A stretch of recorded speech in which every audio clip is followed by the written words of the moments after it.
Le travail, ça me travaille et ça travaille aussi mes invités. Je suis Fabienne Broucaret, fondatrice de My Happy Job et j'ai décidé de partir à la rencontre de personnes qui font bouger les lignes dans le monde du travail aujourd'hui et imaginent déjà les nouvelles manières de travailler de demain. Ce podcast est l'occasion de partager leur expertise, mais aussi et surtout leurs propres expériences. Bienvenue! Bonjour Caroline Renoux. Bonjour. Vous êtes la fondatrice d'un cabinet de recrutement un peu spécial qui s'appelle Birdeo et qui est spécialisé dans les domaines de RSE, développement durable et économie sociale et solidaire. Est-ce que vous pouvez nous raconter déjà comment est-ce qu'on devient chasseuse de tête ? C'est un métier, il n'y a pas de formation spécifique pour y arriver. Il faut aimer deux choses, il faut aimer écouter les gens et il faut aimer vendre aussi parce que c'est très commercial aussi comme métier. Et concrètement, comment se passent vos journées, vos semaines ? Qu'est-ce que vous faites ? Parce que donc, vous travaillez dans le recrutement. Comment on fait pour trouver les meilleurs talents ? Alors, nous, ce qui est particulier, c'est qu'effectivement, on est très spécialisé. Et notre spécialisation, ce sont les postes qui vont avoir un impact positif au niveau social et ou environnemental. Ce sont une communauté de gens qui peuvent avoir des compétences extrêmement différentes, mais on est tous reliés par une même envie et des mêmes valeurs. Donc moi, je fais beaucoup de réseaux, puisque c'est là aussi que je rencontre mes candidats et mes clients. Donc comment se passe une journée ? C'est beaucoup de téléphones, beaucoup de rendez-vous ici à mon bureau, beaucoup de rendez-vous à l'extérieur aussi et beaucoup de cocktails petits fours plutôt bio et équitables en général. C'est mieux. Quelles sont les qualités d'un bon chasseur de tête, d'une bonne chasseuse de tête ? Je vous parlerai des qualités d'un bon chasseur de tête et puis ensuite des qualités qu'il faut pour mes candidats parce que quand on veut changer le monde comme ça, c'est difficile, c'est exigeant. Donc un chasseur de tête, comme je vous le disais, c'est quand même quelqu'un qui a cette facilité à rencontrer des gens, à les écouter, à se souvenir des parcours. Et c'est aussi quelqu'un qui a des qualités commerciales parce qu'il faut trouver des clients, c'est le nerf de la guerre. Et ce qu'il faut comprendre quand on est chasseur de tête, c'est qu'on n'est pas du tout là pour trouver le candidat idéal. Notre métier, c'est scanner un marché, entre guillemets, de candidats et être capable de proposer une présélection de candidats qui vont avoir certaines des compétences indispensables et qui vont avoir aussi une part d'atypisme et de potentiel et d'adaptation à la culture. Parce que c'est évident que la première chose que nous demande notre client, c'est « Ah, je veux quelqu'un qui fait exactement la même chose, qui le fait très bien et qui va faire la même chose chez moi. » Mais ça, les candidats n'ont pas envie, et heureusement, parce qu'ils le feront avec moins de motivation. Donc nous, notre rôle, c'est justement de dire il ne faut pas trouver un candidat qui a fait exactement la même chose. C'est intéressant quand vous parlez des profils atypiques. Est-ce que c'est quelque chose qu'on vous demande de plus en plus dans le recrutement ? Et est-ce que les entreprises l'assument derrière ? Est-ce que c'est bien de vouloir un profil atypique ? Mais est-ce que du coup, après, on leur laisse aussi justement cette place pour être atypique dans l'entreprise ? La particularité dans mon domaine, déjà, c'est que la plupart des candidats qui viennent ici me voir me disent « Alors là, moi, j'ai un profil atypique. » D'un point de vue général, je pense qu'il y a de plus en plus de profils dits atypiques puisque les parcours sont beaucoup moins linéaires qu'ils pouvaient l'être auparavant, et heureusement. Même si il faut pas se leurrer, on reste quand même très classique, notamment sur les diplômes. Après, la particularité dans mon domaine, c'est que comme ce sont beaucoup des nouveaux métiers, des nouveaux parcours, les candidats vont pouvoir avoir des parcours de vie ou professionnels extrêmement différents. Dans les parcours de mes candidats, des gens qui auront fait de l'associatif et de l'entreprise, ça peut être vraiment vu comme une force. Mais après, il ne faut pas se leurrer, les entreprises restent quand même un peu frileuse sur ce qu'on appelle les parcours ultra atypiques.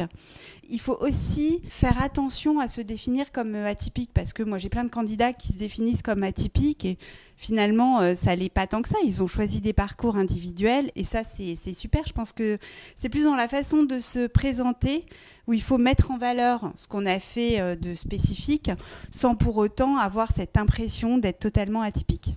Par rapport à votre parcours, vous avez décidé à un moment de votre parcours professionnel de reprendre vos études pour aller plutôt vers le côté développement durable et entreprendre. Oui. Qu'est-ce qui a été le déclic pour vous pour ce changement ? J'ai démarré ma carrière en tant que chasseuse de tête à Budapest, en Hongrie, puisque j'ai terminé mes études là-bas. J'ai eu une première partie de parcours beaucoup pour des Anglais, donc dans la chasse de tête, dans le placement de freelance dans le secteur du digital. Je travaillais pour des Anglais, mais j'avais développé le Benelux, la Suisse et les pays nordiques. Et puis, il y a eu la chute de Lehman Brothers en 2008, qui a eu un impact direct sur mon business. Et on m'a demandé, enfin mon patron anglais m'a demandé de licencier 100 personnes en 2 semaines. Ah oui. Je l'ai fait. Et là, il m'a dit « Bravo Caroline, tu es une French Margaret Thatcher ». Et là, je me suis dit... Comment je le prends ? Ah, mon Dieu, que suis-je devenue ? Il faut vraiment que je change quelque chose. Et comme on commençait à parler beaucoup de développement durable avec le Grenelle de l'environnement, j'ai repris des études en développement durable. L'entrepreneuriat, c'est quelque chose qui, de toute façon, me passionnait depuis toujours. Enfin, je voulais monter ma boîte. J'ai monté Birdeo avec un métier que je connaissais dans un secteur qui m'intéressait. Enfin, quand je dis que je connaissais, je n'avais travaillé jamais ni en France ni dans le secteur du développement durable. Et c'est quand même un métier de réseau, donc les débuts ont été challenging. Et justement, qu'est-ce que ça vous a appris sur vous de vous mettre à votre compte depuis bientôt 10 ans ? Que j'avais encore beaucoup de choses à apprendre. Être créateur d'entreprise, puis entrepreneur, puis chef d'entreprise, ce sont des métiers différents. On se casse beaucoup les dents, on se prend beaucoup de baffes. Et si on se relève, c'est qu'on a appris. Donc ça, c'est passionnant. On s'endurcit sur certains points, on se bonifie sur d'autres. Il n'y a rien d'anodin. Qu'est-ce qui vous rend heureuse aujourd'hui dans votre travail, peut-être plus qu'il y a 10 ans ? Ce qui me rend heureuse dans mon travail, c'est que ce que je fais a du sens. Alors déjà, j'ai la chance de rencontrer des candidats passionnants qui veulent changer le monde, d'avoir des clients passionnants qui veulent changer le monde, d'être dans un environnement ici rue du Louvre où on veut tous changer le monde grâce à l'entreprise et de me dire ce que je fais a du sens, ça sert à quelque chose. Oui, ça motive au quotidien énormément. Ah bah c'est clair. Quel serait votre conseil pour les jeunes ou les moins jeunes, qui voudraient par exemple se reconvertir dans l'économie sociale et solidaire ? Quel serait selon vous le premier pas, le premier conseil ? On parle plus vraiment d'économie sociale et solidaire. On parle beaucoup plus de métiers d'impact. J'ai écrit un ouvrage, Comment faire carrière dans la RSE et le développement durable. Depuis 8 ans, moi, je décrypte ces profils. Donc, je commence à voir ce qui fonctionne et ce qui fonctionne moins bien. Première chose, il faut porter ses valeurs. Voilà, on ne fait jamais ces métiers par hasard. Il faut porter ses valeurs, mais ça ne suffit pas. Parce que c'est plus difficile comme métier que les autres métiers. Souvent, je compare ça au digital. Le digital, on a compris que c'était important. On vous déroule le tapis rouge pour le faire et on vous donne un gros budget. Je caricature, je sais, mais par rapport au métier d'impact positif, c'est un peu ça qui se passe. Donc, 1, les valeurs. 2, avoir la bonne posture. C'est pas en entreprise qu'il faut avoir la posture de militant. On peut être militant par ailleurs, mais il faut toujours être capable de démontrer la valeur ajoutée de ce que ça apporte. Troisièmement, il faut une culture générale très forte du développement durable parce que les choses sont complexes. Comme Edgar Morin le dit, il faut connaître les objectifs du développement durable. Il faut vraiment avoir une culture générale sur le sujet. Ensuite, il y a des compétences spécifiques qu'il faut développer. Il faut être courageux, parce que les messages qu'on donne, ils ne sont pas faciles. Il faut être tenace. Et il faut savoir convaincre. Et ça, bien plus qu'ailleurs. Et enfin, il faut se développer un réseau. De plus en plus, moi, mes clients me disent je veux quelqu'un qui ait un réseau et qui soit visible médiatiquement. Le leadership d'influence, ça devient important pour tous les postes, mais dans ce secteur-là, c'est essentiel également parce que c'est un message qu'on envoie aussi en recrutant quelqu'un qui a un réseau et qui a du leadership d'influence. C'est intéressant que ça joue dès le recrutement aujourd'hui. Exactement. Comment vous avez vu évoluer ce secteur en 10 ans ? Est-ce qu'il y a des nouveaux profils qui sont apparus, autant parmi vos clients entreprises que parmi les candidats ? Oui, tout à fait, dans les deux cas. Parmi les candidats, il y a 8 ans, quand j'ai démarré, on pouvait être généraliste de la RSE, du développement durable. On pouvait se former comme ça en bidouillant. Maintenant, c'est plus le cas, ça se spécialise beaucoup. C'est-à-dire, on vous demande de bien maîtriser un secteur ou un métier, les achats durables par exemple. Quand vous rentrez dans une entreprise parfaitement engagée, et parmi les clients, ça a beaucoup évolué aussi. Au départ, c'est plutôt des pionniers qui s'intéressaient à ces sujets. Les gens aussi au niveau réglementaire, donc c'était beaucoup les grandes entreprises qui étaient soumises à la législation des rapports développement durable. Et maintenant, de plus en plus, il y a des entreprises de petite taille ou de taille moyenne qui se disent « Ah, ça peut me créer une valeur ajoutée de faire ça ». Et puis, il y a toutes celles aussi qui démarrent par le réglementaire, puisque le réglementaire s'est étendu. Maintenant, au niveau financier aussi, de plus en plus, les critères qu'on appelle ESG, donc environnement, social et gouvernance, se développent. Donc, des entreprises qui vont vouloir lever des fonds s'intéressent à ces sujets-là aussi. Des entreprises qui veulent travailler avec des grandes entreprises s'intéressent à ces sujets-là aussi parce qu'on leur demande dans les appels d'offres. Et alors, il y a celles qui tick the box et puis il y a celles qui veulent aller plus loin. Ouais, donc ça se diversifie énormément des deux côtés. Oui. Ouais. Alors ma dernière invitée, Laure Closier, qui est journaliste pour BFM Business, avait une question pour vous. C'est un peu la tradition de notre podcast. Sa question, c'était le domaine alors de la RSE semble un domaine assez féminin. Oui. Est-ce que ça vous est déjà arrivé de faire de la discrimination un peu inversée, c'est-à-dire de chercher à tout prix un homme pour apporter un peu de mixité dans ce monde-là ? Alors, la question est passionnante. Déjà, effectivement, ce que j'ai noté, c'est que 2/3 de mes candidats sont des candidates. Après, on retombe malheureusement dans des caricatures un peu classiques, c'est-à-dire que les métiers de la com, il y a beaucoup plus de femmes. Les métiers formation ingénieur, il y a beaucoup plus d'hommes. Et alors, ce qui m'a rendue vraiment furieuse et triste, et même furieuse contre moi-même et triste contre moi-même, puisque c'est un marché tellement petit que moi, en tant que chasseuse de tête, j'ai une responsabilité, c'est que les hommes sont mieux payés que les femmes et que plus on monte dans la hiérarchie, plus on trouve des hommes par rapport aux femmes. Ouais. Donc on a quand même dans ces secteurs aussi des inégalités hommes-femmes, je dirais un peu classiques. Malheureusement, oui, et c'est terrible. On va passer à la deuxième partie de notre podcast, du coup un peu plus un questionnaire à la Prévert.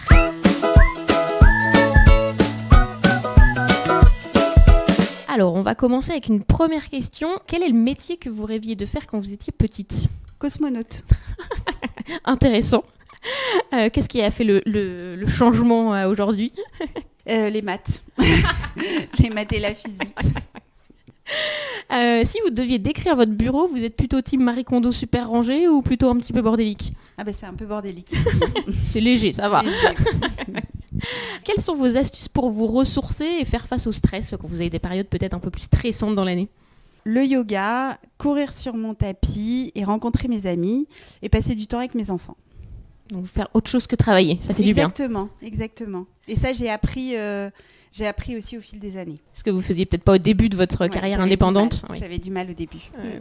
Si vous deviez vous définir en un mot en tant que manager, en tant que chef d'entreprise, quel serait-il ? Complexe. Pour vous, une journée de travail réussie, c'est quoi ? Quand mes collaborateurs ont signé des contrats et qui sont fiers d'eux, quand j'ai des candidats qui, après un entretien, me disent « Oulala, mais merci, grâce à vous, ça m'a éclairé plein de choses ». En gros, c'est ça. Beaucoup les retours, du coup. Oui, tout à fait. Est-ce que vous avez un modèle féminin ou masculin, d'ailleurs, qui vous inspire ou qui vous a inspiré à un moment de votre carrière ? Dans mon secteur, y a Elisabeth Laville qui a fondé Utopie. Il y a Emmanuel Austin qui est PDG de Cantis, qui est une boîte dans le secteur du développement durable, mais qui est très présente à l'international et très innovante. Est-ce qu'on vous a donné déjà un bon conseil ? Quel est le meilleur conseil qu'on vous ait donné dans votre vie professionnelle, qui vous a vraiment servi ? On m'a donné plein de très bons conseils. Je les ai rarement écoutés tout de suite et c'est après que j'avais réalisé que c'était des bons conseils. Est-ce que vous êtes connecté un peu, beaucoup à la folie, et notamment sur les réseaux sociaux ? Beaucoup. Je suis très connectée sur LinkedIn. Voilà, j'ai plus de 18 000 connexions et on l'utilise beaucoup dans notre métier. Et puis après, on utilise aussi beaucoup Twitter et LinkedIn pour faire connaître ce qu'on fait, faire savoir, parce que comme on est sur des nouveaux métiers, on a aussi un rôle d'expliquer que ces métiers-là, ce sont des vrais métiers. Une des problématiques, c'est que quand on fait de la RSE, du développement durable, c'est pas suffisamment connu et reconnu par les DRH, par les dirigeants. Je pense que quand on a été directeur du développement durable, si on fait ça bien, on a tout ce qu'il faut pour devenir DG. Donc ça fait partie de mon rôle et ça se fait aussi via les réseaux sociaux d'expliquer pourquoi ces candidats sont formidables et pertinents pour diriger des entreprises. Quelle est votre plus grande fierté professionnelle ? C'est d'avoir un cabinet qui va faire 1 million de chiffre d'affaires après 8 ans dans un secteur dans lequel, quand j'ai démarré, il n'y avait pas vraiment de business et d'antériorité. Pour finir, quelle est la plus belle marque de reconnaissance que vous ayez reçue pendant votre carrière ? J'ai par exemple eu un prix Guerlain sur les femmes engagées en 2019. Donc là, j'étais vraiment très fière. J'ai les Échos qui ont publié une tribune que j'ai écrite sur la RSE, en quoi sur la RSE, ça peut aussi rapporter de l'argent. J'arrive à payer mes collaborateurs tous les mois et à me payer tous les mois. Ça, c'est quand même une fabuleuse marque de reconnaissance. J'ai mes enfants aussi qui sont fiers de ce que je fais parce qu'ils savent qu'ils commencent à comprendre que c'est complexe et qu'il n'y a pas tant que ça de gens qui ont créé leur entreprise. Très bien, ça aussi, c'est une belle marque de reconnaissance, ça. Et alors, pour finir, vous allez poser une question à mes prochaines invitées qui sont Fanny et Anne-Sophie Lesage. Ce sont 2 sœurs, même 2 jumelles, on aura l'occasion d'en reparler, qui ont une newsletter de développement personnel qui s'appelle Olimi et qui ont écrit un livre qui s'appelle Celle qui a dit fuck et qui sortent un livre à la rentrée qui s'appelle Balance ta cape et dans l'idée d'en finir un peu avec le mythe de Wonder Woman et de déculpabiliser les femmes qui ont tendance à courir un peu partout toute la journée et à avoir des to-do list à rallonge. Donc, quelle serait un petit peu votre question pour elles ? Alors, j'imagine que balance ta cape, c'est quoi lâcher et accepter de ne pas être parfaite. Donc moi, j'aimerais leur demander qu'est-ce que vous lâchez pour ne pas être parfaite et que vous êtes OK pour l'admettre au monde entier surtout. Merci, je ne manquerai pas de leur demander très prochainement. Merci.